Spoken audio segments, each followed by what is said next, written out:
राजस्थान के सीकर जिले में बाबा खाटू श्याम का भव्य मंदिर स्थित है। बाबा खाटू श्याम को कलयुग में श्री कृष्ण का अवतार माना जाता है। यहाँ हर साल लाखों की संख्या में भक्त इनके दर्शन मात्र के लिए आते हैं।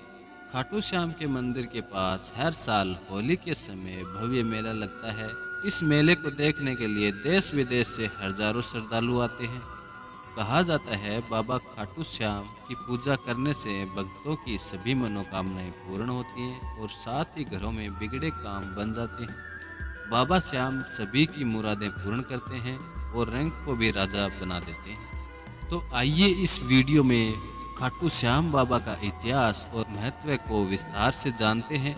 लेकिन आगे बढ़ने से पहले श्याम बाबा का आशीर्वाद हम पर बना रहे, इसके लिए इस वीडियो को जल्दी से लाइक कर चैनल को सब्सक्राइब कर दें और कमेंट बॉक्स में जय श्री श्याम अपने नाम और शहर के साथ जरूर लिखें। चलिए अब इस वीडियो में आगे बढ़ते हैं और बाबा श्याम का आशीर्वाद प्राप्त करते हैं।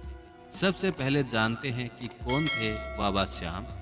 शास्त्रों के अनुसार वर्णन मिलता है बाबा खाटू श्याम की मान्यताएं महाभारत काल से ही है। कहा जाता है कि यह पांडु पुत्र अति बलशाली भीम के पुत्र यानी पुत्र के पुत्र हैं। पहले इन्हें बर्बरिक के नाम से जाना जाता था। बर्बरिक ने अपनी माँ और भगवान श्री कृष्ण से युद्ध कला सीखी। इसके बाद उन्होंने माँ नव दुर्गा की घोर तपस्या की। इनकी इस तपस्या से प्रसन्न होकर माता ने इन्हें 3 अमेघ बाण दिए और साथ ही अग्रदेव जी भी इनकी भक्ति से प्रसन्न होकर उन्हें एक धनुष प्रदान किया। इन दोनों दिव्य फल के कारण ये तीनों लोकों में विजय प्राप्त कर सकते थे।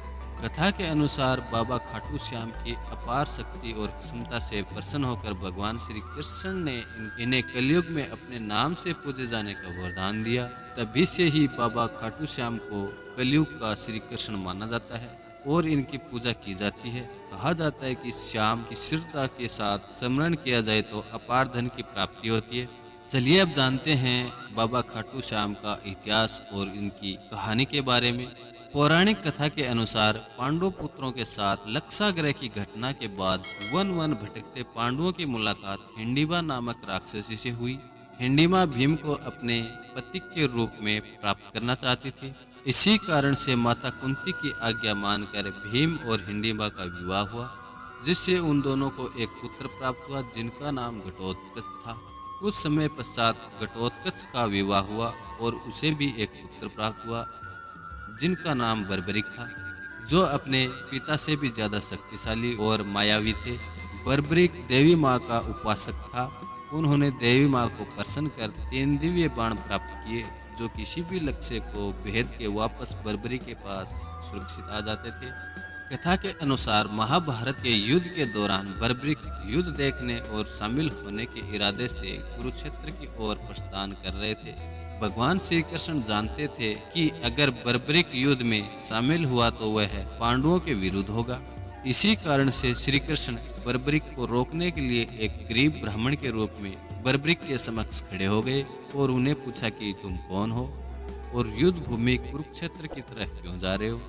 जवाब में बर्बरिक ने बताया कि वह भी एक योद्धा है जो इस युद्ध में शामिल होना चाहता है। इसी कारण से मैं युद्ध भूमि की तरफ जा रहा हूँ।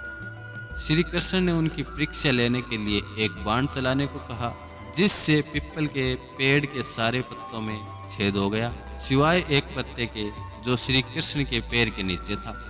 भगवान श्री कृष्ण ने कहा कि तुम तो बहुत ही पराक्रमी हो, मुझ गरीब को कुछ दान दक्षिणा नहीं दोगे। बर्बरिक ने जब श्री कृष्ण से जब दान मांगने को कहा तो उन्होंने बर्बरिक से उनका शीश मांग लिया। बर्बरिक अब तुरंत समझ गए कि ये कोई ब्राह्मण नहीं है, इसलिए बर्बरिक ने श्री कृष्ण को उनके वास्तविक रूप में आने के लिए कहा और श्री कृष्ण अपने वास्तविक रूप में आ गए।